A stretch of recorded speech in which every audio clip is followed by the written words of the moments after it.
It's Press Pass with Jack Ebling, Mid-Michigan's spirited sports debate. Now let's get talking sports. Here's Jack. Great evening, Mid-Michigan and beyond, and welcome to another baseball and football edition of Press Pass on Fox 47. The Detroit Tigers had a 500 week against the Twins and Angels and have a 6-game lead over the Guardians in the AL Central with 43 to play. That's a far cry from where they were 5 weeks ago, but there's no division leader in Major League Baseball with a bigger cushion. The Detroit Lions won an injury-shortened NFL preseason game in Atlanta, where Michigan State standout Kirk Cousins appears to be pro football's highest-paid backup QB. The Spartans are just 19 nights from their season football opener against Western Michigan, and the following night, Michigan will host New Mexico, though we still don't know the score of their battle with the NCAA Committee on Infractions. And it was homecoming week for Lansing's favorite son, Irvin Magic Johnson. We talked to him about his dad's key role in MSU's '79 national championship and take several looks at his week with family and friends. Here to talk about all that and more is Team 619, two panelists who love the Michigan Wolverines whenever they lose. Rico Beard, longtime Detroit radio and TV personality, MSU and recruiting insider, and co-host of The Valenti Show with Rico on 97.1 The Ticket. Less than 3 weeks away, Rico. Jack, it feels weird, but yeah, less than 3 weeks away to see what Jonathan Smith is going to do, because I have no idea what this team is going to be. A lot of people share that. Also here this week, Mike Griffith, the mayor of Mason, past president of the Football Writers Association of America, a beat writer who's covered MSU and 4 SEC powers, currently with Dog Nation and the Atlanta Journal-Constitution. But Mike, you were up here this week. I was, Jack. It was great to be in Michigan. Great to kind of get a vibe of what was going on in Lansing and see all those great Hall of Famers. And like Rico said, you know, the Spartans are a puzzle, and we're going to find out more about this football coach this year. Yeah, we're going to talk about the Spartans, about the Wolverines, and about college football. What an amazing first week of games. Not often you have 6 of the top 10 teams meeting each other in the first week, but we'll talk about all that and more, starting with the Tigers, up next here on Press Pass. As a proud independent hospital. Welcome back to Press Pass on Fox 47. It's time for our Belting the Long Ball segment, brought to you by Forest Acres Golf Courses and Golf MSU. Play Acres West, the number 3 rated college course in the country, and enjoy some of the best grass tee practice areas in the Midwest. Call 517-355-1635 to make reservations today. Campero with a swing and a drive, a ball well hit to left, and that one's gonna go! A non-starter. Gustavo Campero has tied it at 3. A lot earlier than they're used to doing it on behalf of Skubal. There's another one well hit. They go back to back. Neto goes deep. That ball was smashed, Matty. Guys would have crumbled. He did not. This one's hit hard in the air. Diving grab again! Riley Green, the magician. Unbelievable. Oh, man. He didn't look like he had a chance. Torkelson waiting on deck. High in the air to left field. Deep and gone!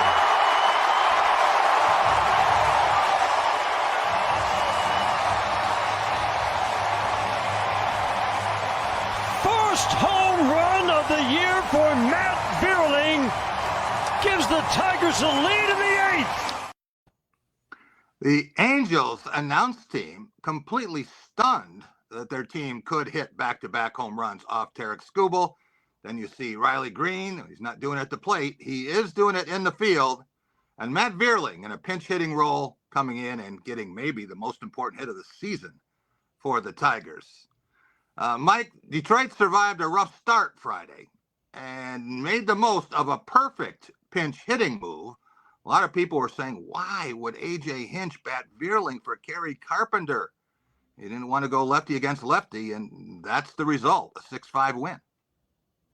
Yeah, the Tigers with some good momentum now, Jack. They've won 8 out of their last 13, and winning that series. I think you look at the next 7 series they play. I think 5 of them are against teams that aren't going to make the playoffs. And to me, I do think they've recovered from that slump. You mentioned the cushion that they have. That should be enough. 42, 43 games left, and that kind of win right there to win that series. I mean, I think that's a big boost. And, now you head to Chicago, play a team like the White Sox. I mean, if you can take 2 out of 3 on the road, Tigers on their way to the playoffs, obviously, and gaining some momentum. And down the stretch of the season, that's about where we're getting. We're getting to the stretch run. Rico, Saturday night was a different story. This Dr. Jekyll, Mr. Hyde team losing to the Angels 7-4. And in the 6 games this week, Detroit's pitchers gave up 16 home runs. Yeah, Jack, I'm not as confident as Mike is that they are going to make the playoffs. I mean, it took Veerling's miracle home run, or else we're talking about disaster. We're talking about, as I told listeners, once you get below 5 games, that's when I'm going to go ahead and hit the panic button, because you have 6 games coming up for this season against the Guardians. And to me, this is a team that's just trying, they're looking around hoping that you could find the right gym class hero. Veerling was that gym class hero Friday night, but then you saw Charlie Morton went out there and looked great, and then he looked like he was 41 years old by the end of the game. You strike out 10, but if you give up 3 gopher balls, good luck trying to win. Mike, Detroit was in complete control today, and you see the celebration, but when the Tigers play that way, that's the team we saw that was 59-34. Can they play with anyone when they play that way? Yeah, I mean, hitting's contagious, and obviously you jump out to a 7-0 lead at home, you got a pretty good chance to win. So again, I mean, I know what Rico's saying, but I feel like you've got a team that's gathered some momentum now. I mean, at one point they lost 8 out of 9, and we had all sorts of questions, and now you win 8 out of 13. That's a pretty good clip, and against some pretty good teams. I kind of feel like the worst part of the schedule is behind them. I know Rico points out the games with the Guardians, but you take a look at some of those other series that they've got left. They're playing a lot of the bottom of the league. So I kind of feel like the moves they made at the All-Star break, to kind of shore up that middle relief is kind of giving them what they need. I do think the bats will take care of themselves. And I think this is a good Tigers team. Tigers actually dropped 12 out of 13 in a free fall, but they seem to have at least found a parachute. Rico, how would you describe this week? Not playoff teams that they were facing, and maybe fortunate to be 3-3. Yeah, Jack, I'm going to say it. Like I said, I'm the other side of that coin, because, I mean, if it wasn't for Veerling, Scuba was the stopper. He was going to be the guy to stop the bleeding, and he gave up back-to-back home runs. And then if he can't get it done, and I mean, losing those games to Minnesota is just, they're not trying. They traded away almost half their team. They traded away 10 players, and you still managed not to beat them in the series. The AAA twins, we're calling them. Mike, should Tigers fans relax just a little bit now? You look at where they are.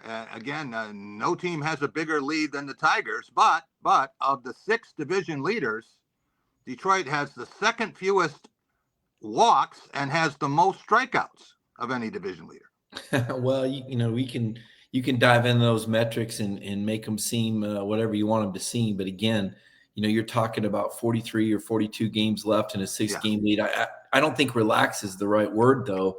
Like I said, Rico points out those 2 series left against Cleveland. And, you kind of feel like the season could come down to that. Again, I'm optimistic that there'll be some momentum.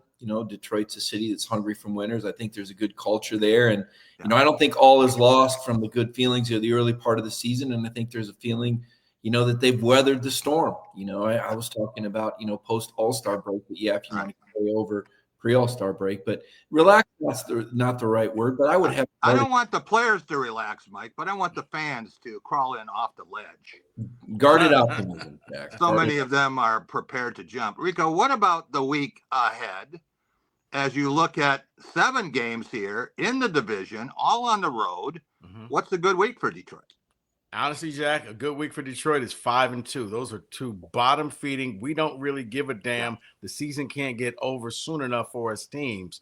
You cannot even go. You can't split. You have to go about at least 5-2. Get that lead back out there. The reason why people are panicking, because they were the Guardians last year when the lead looked like they couldn't make it and the Tigers did. That's why people are panicking. Yeah, absolutely. We'll be right back. We'll take a look at pro football and college football up next. Find your Press Pass here on Fox 47. It's time for our Law of the Jungle segment, brought to you by Woody's Oasis on Trowbridge Road, your healthy alternative to fast food.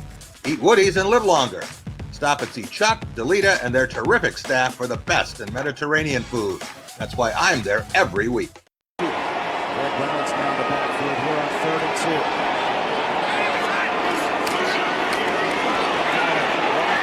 To the end zone, that one is caught. Touchdown, Tesla. 11-yard touchdown pass from Kyle Allen to Isaac Tesla. Yeah, there you see a guy who fans are interested in. The first couple of preseason games, you never recognized any of these guys, but Isaac Tesla, and it is slaw, like coleslaw, not like the automobile, despite what the play-by-play guy said there. Rico, can he be one of those small school, feel-good local stories as a rookie with his favorite team? Jack, as much as people want to make him that guy, I don't think that he can, because I'll simply say, in order for him to play, who you sitting down? Like you got a lot of people that were humming last year. Yeah. Who sits down in order for him to come and be that great story? Unfortunately, they have too many good receivers. You're not sitting down Amon-Ra. You're not sitting down J-Mo. I don't know if you're going to sit down Tim Patrick. So he's a great guy to have, but unfortunately, there's too many receivers. Mike, Friday night's game was halted early.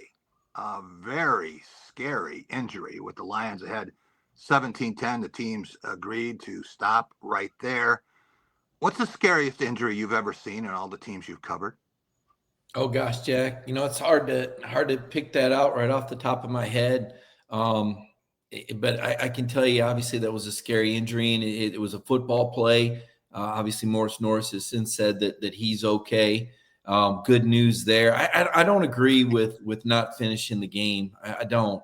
I mean, it's unfortunate when someone gets carted off, and it's scary for everyone. But to me, it is an unfortunate part of the game. But I think that what those teams are trying to get. I wanted to weigh in though. Jackson Meeks is a guy that also caught a touchdown pass. And to Rico's point, I don't expect him to be in your fantasy lineup, but this is a guy that played at Georgia for a while and then transferred to Syracuse. These are the kind of guys, though, that make a difference. They play special teams. They work hard. I like him a lot. Tate Ratledge, another guy. Saw a little bit of action that's going to help that offensive line. So, some of those invisible things, some of those guys, maybe not frontline players, but they're Detroit Lions kind of players, and they bring a winning culture that I think are going to solidify that team. A lot of guys the Lions have drafted from the SEC, gentlemen. I think that they just camped there. Guys, let's hear what Dan Campbell had to say about this injury. And, start with this, our obviously thoughts and prayers with Mo Norris. We got some positive information on him. That he's at the hospital, and I'll have to just leave it at that. But obviously, something like that happens. It puts things in perspective. So I'm just praying for Mo. I ask that everybody prays for him. Rico, is Maurice Norris going to be okay? I mean, he is, Jack. I think for him, it's getting back out on the field. It's actually able to put that injury behind you and not think about your own mortality and just think about football. That's always the difficult transition when it comes after a hit like that. We saw Amp Campbell break a neck and come back and be a hero the next year. We'll be right back with more Colleges up next on Press Pass.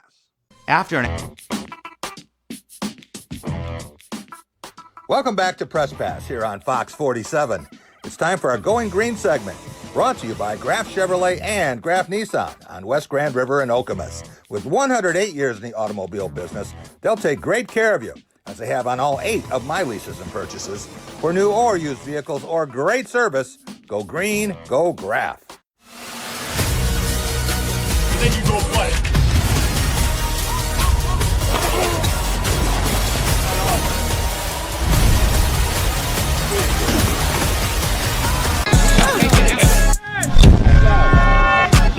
I'm finna max out. Crash out, talking about crash out. I'm finna max out. Hold on, what you really talking about? Hold on. Ain't no all season they like Lowry, they salty. I've been in the gym putting in work, that's why they trust me. Every verse clean, so they reaction like it's musty. Cause every bar. There you see some highlights, clips from Michigan State's practices last week and scrimmage number 1 on Saturday. We were not there to watch it, but we just were able to glean a few things from that. Rico, what do you absolutely know about this football team?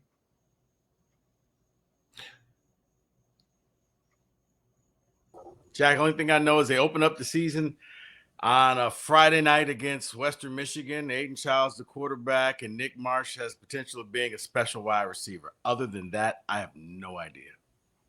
We're able to watch some individual drills once a week, and I can tell you they have a lot more linemen than I can remember. 20 offensive linemen, 18 defensive linemen.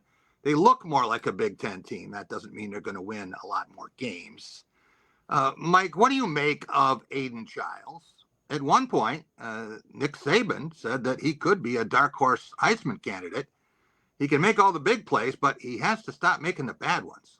Yeah, obviously for Aiden Childs, this is a guy that gives you some mobility. If he can make a little bit better decisions on using his mobility, when to run, when not to run, I think that experience kicks in. He's playing in a very quarterback-friendly offense. Year 2 should be a lot better. The Spartans, in terms of returning production, are 16th in the nation, so there should be a degree of continuity there. But you got to have playmakers. At the end of the day, you saw that with Ohio State. They went out and bought a lot of guys from other places. Spartans don't have that luxury, so it's going to be up to Jonathan Smith to prove that he can identify talent and develop it quickly. They did add 2 receivers who are on the Biletnikoff watch list, and Nick Marsh is not. Go figure.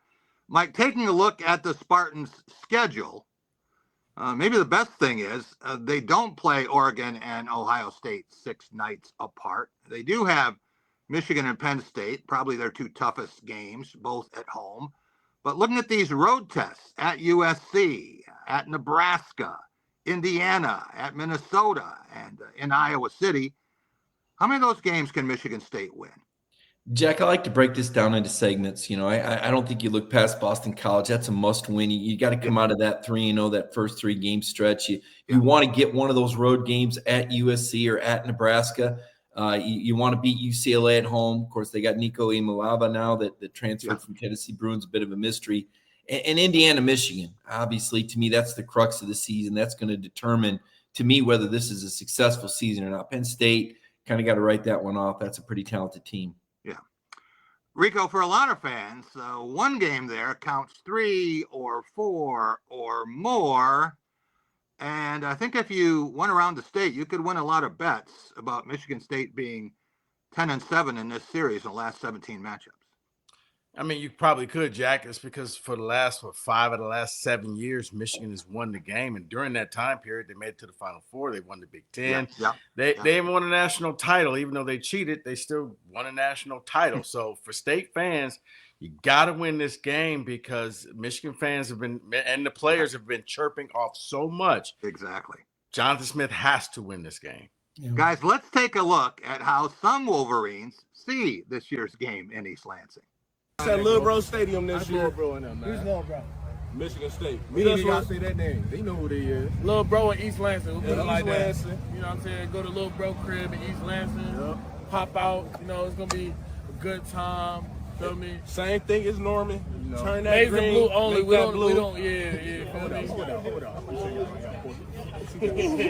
Put a belt.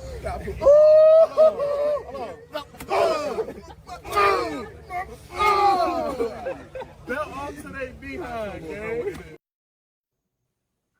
That's very interesting. A lot of people in East Lansing have taken note of the belt to ass routine.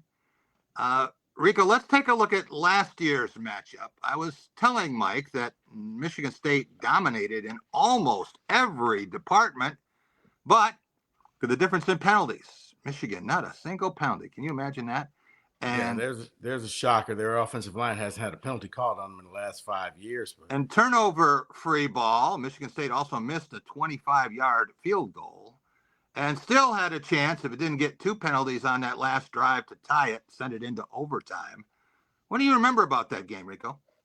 I remember Michigan State had a chance to jump out 7-0 first and goal, I think from the 1 or 2, and ended up kicking a field goal that Jonathan Kim missed. Yeah. And then I remember, for some reason, Jack, the best player on the field may have been Colston Loveland, and the Spartan defense forgot all about him and left him wide open in the end zone. All right, Mike. MSU hockey, something that you know well from your days in East Lansing, getting more summer commitments than some Michigan State football teams have gotten. Now, Charlie Murata, the latest on this list, and he's not going to be there for a while, but they just keep getting player after player after player. How are Adam Nightingale and staff doing this? Well, there's a lot to be said for tradition. And when I was back in East Lansing this weekend, I took a look at Mon and I saw there's some money that's been put into that. Yes, so, yes. you know, when you invest in a program and you hire the right people and you've got a tradition like Michigan State has, I think you got a chance to do something special. And obviously they've been able to do that of late. All right, Rico, taking a look at MSU's basketball roster for 25-26. There you see the players and the numbers. I don't think they've had a number 9 before, but that's going to be Trey Fort. What else stands out to you about this group? Jack, I believe they have a number 99. They do. With Divine, was it Ochukwu or something? I've never seen a 99 before. No. You know what? And maybe, just maybe, this is a good time to go ahead and set aside the number 5 since nobody's wearing it this year and just say it's going to be a special number. They're going to have a record. When 99 has an assist to 0, Jackson Kohler will be the biggest margin in NCAA history. We'll be right back. It's another fall from... Welcome back to Press Pass here on Fox 47. It's time for The Big Picture, brought to you by Dean Transportation. Dean is hiring caring and dependable people as school bus drivers in many Michigan markets. Be a hero in your community and safely transport children to and from school with Dean. For more information and to apply, visit deantransportation.com/jobs. That's deantransportation.com/jobs. Tomorrow we're in the stadium. When you go in there, it's a different mindset. We're practicing like a game.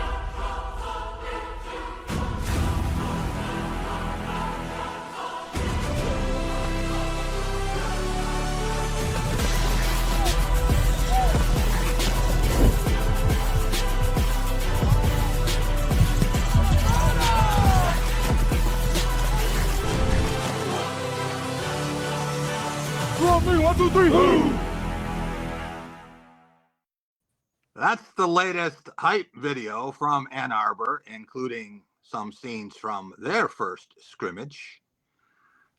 Rico, what do you absolutely know about the Wolverines?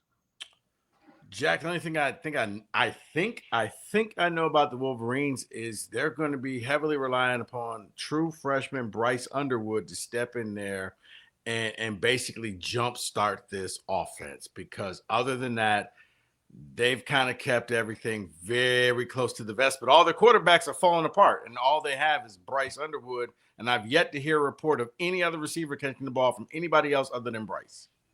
Would you rather have Bryce Underwood or Aiden Childs? I'd rather have Aiden Childs, and it's not a knock against Bryce Underwood. I think he may be fine, but Jack, I've said it before, only 2 true freshmen stepped into the NCAA and flourished. It was Trevor Lawrence and it was Chad Henne. And there was a lot of people who tried and a lot of people who failed. Looking at you, Dylan Raiola. Mike, U of M had a bizarre 2024 season. We look at the total offense off on the left-hand column and what opponents had. Michigan was outgained in 9 of 13 games and somehow still managed to win 5 of them. Look at the total offense against Ohio State and Alabama. And some of these games, again, it's not a matter of winning it. You just have to avoid losing it. And Michigan was able to do that. What do you make of that? Yeah, I mean, it's, obviously there's a great home field advantage. Michigan Stadium, we saw that against Michigan State with no penalties in that game. But I digress. To me, I don't like to say there's one game seasons, but to me, if Michigan doesn't beat Oklahoma, that does not bode well for them. They also play at Nebraska. I think a much improved Nebraska team. Rico called out Rayola. I think he's a pretty good quarterback. I think he's capable of beating Michigan, especially at home. We've been to that stadium. We know all about the Big Red out there. So, Michigan comes out of the gate with a 2-2 record. That's trouble. And it's going to be interesting. There's some questions about their head coach. You mentioned the suspension, pending suspension. We don't really know. We know what Michigan wants to do with it, but what's the NCAA going to say? So a lot of questions in Ann Arbor right now. They did finish last year with some momentum, though.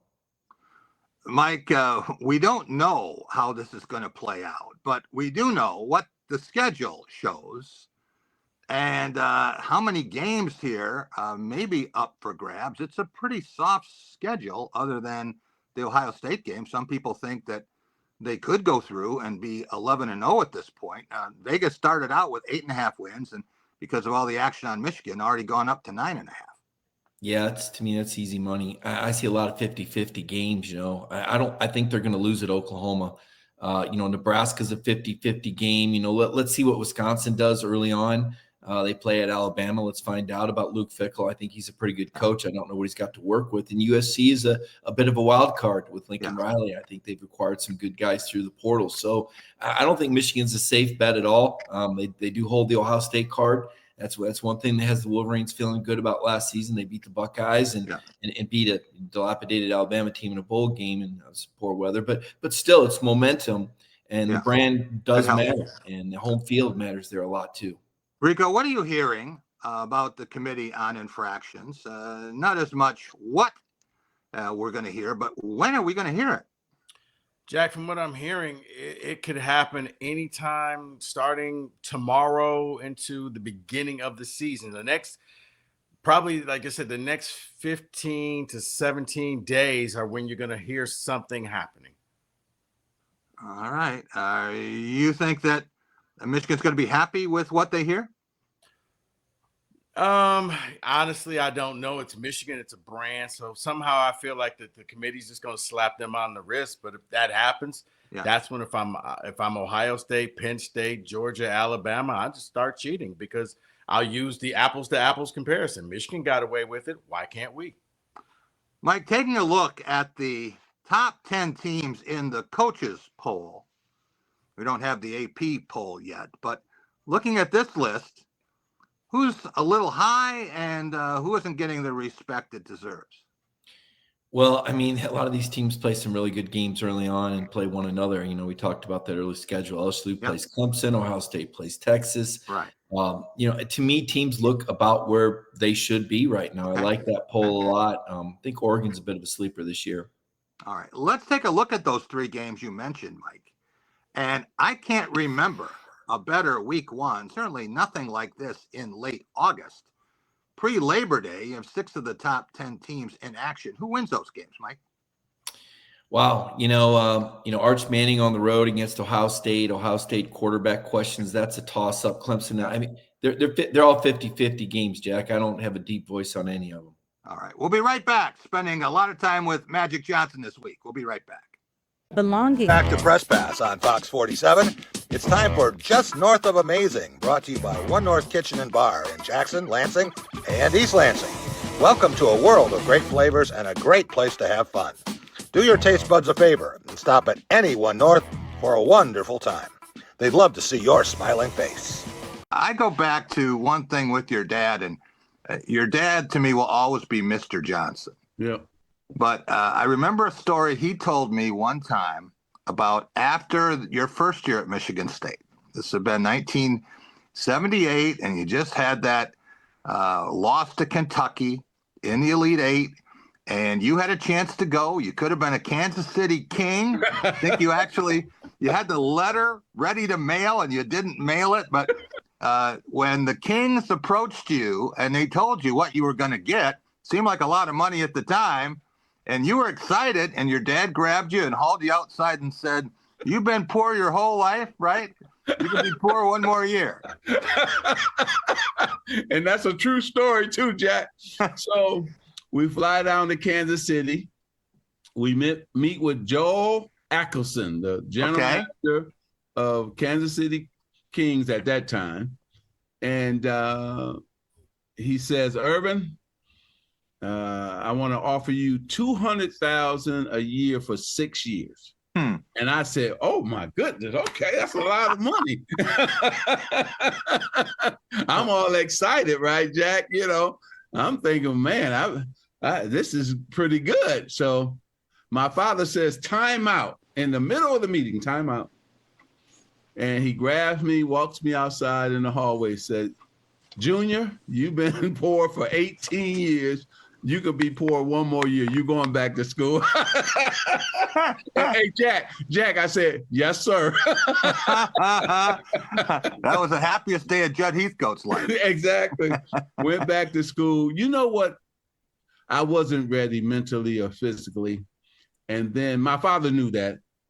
And then it was something that I wanted to accomplish. Just like in high school, I won the state championship. I wanted really to win a national championship at home in Lansing at Michigan State.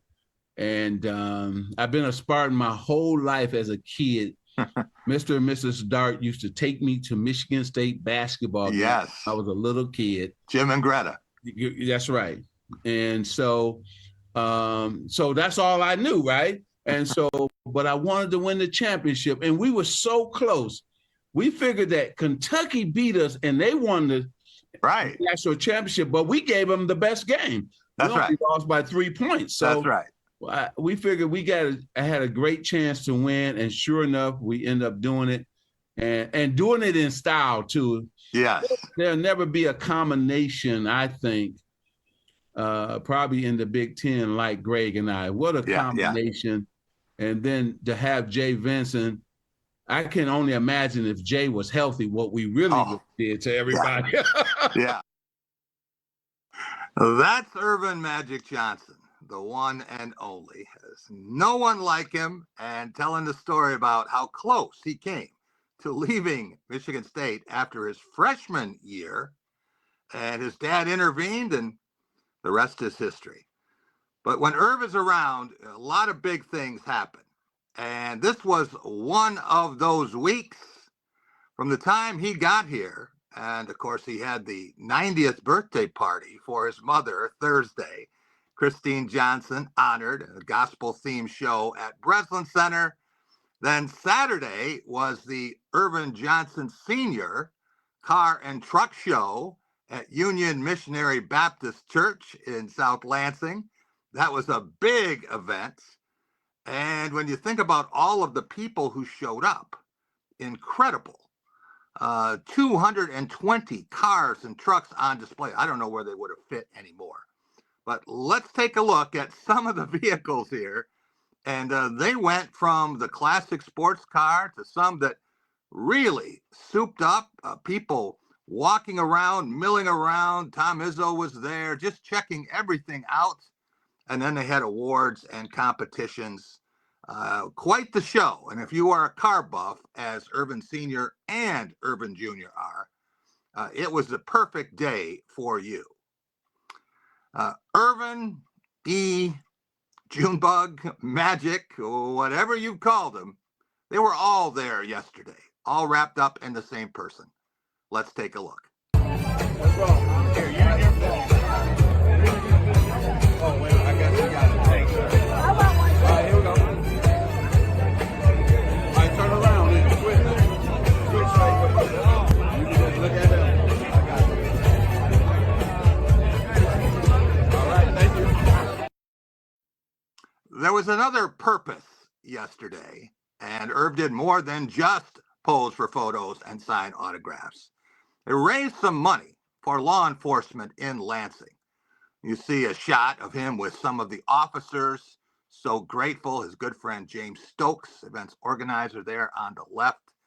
And Irv always takes time for everyone. I've never seen him turn down an interview request. He was talking about breakfast the other day, and guy can barely eat a meal, but that's the way it is when you have that kind of notoriety. And here's how Irv described growing up on Lansing's west side. Why did you choose to bring it, for the people that don't know, back here to Union Missionary Baptist Church? Well, because I went to church here as a kid, and my father, this was his church.